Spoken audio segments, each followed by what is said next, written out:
हाय. तर आज जाऊया माझ्या माहेरी, म्हणजे माझ्या आईच्या घरी. खूप दिवसाचं जावं जावं म्हटलं, पण राहूनच गेलं. मग काय, आजीची तब्येत बिघडली होती, तर जावं म्हटलं. रात्री सकाळी उठल्यावर लक्षातच नाही राहिलं की जायचं आहे म्हणून. मी तेल लावून घेतलं. तेल लावायला मी शूट करतच होते म्हणा. मग लक्षात आलं की मला जायचं आहे. मग काय, पटापट आवरायला लागली.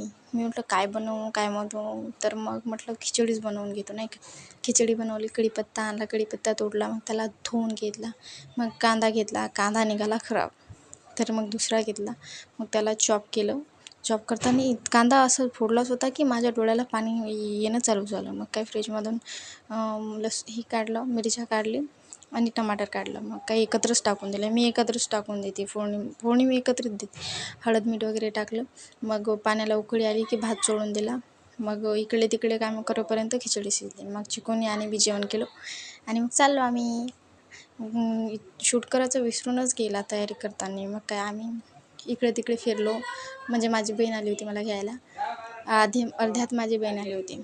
मग इकडे तिकडचं सामान वगैरे घेतलं. मग म्हटलं गुलाबजामू काहीतरी घरी गोड न्यावं म्हणून. तर मग काय, गुलाबजामू घेतले. मला रसमलाई खूप आवडते, तर ते घेतली आणि दूध घेतलं. मग म्हटलं पाणीपुरी खावं, तर मग पाणीपुरी खाल्ले.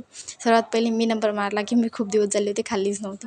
त्यामुळे मी नंबर मारला. मग निघालो पुन्हा घरी. तिथून थोडं लांब आहे, का की आईला सरप्राईज द्यायचं होतं. मी खूप एक्सायटेड होती की मी आईला सरप्राईज देणार आहे. तिला माहीतच नव्हतं. मग बघा, पहिली चिकूला पाठवलं.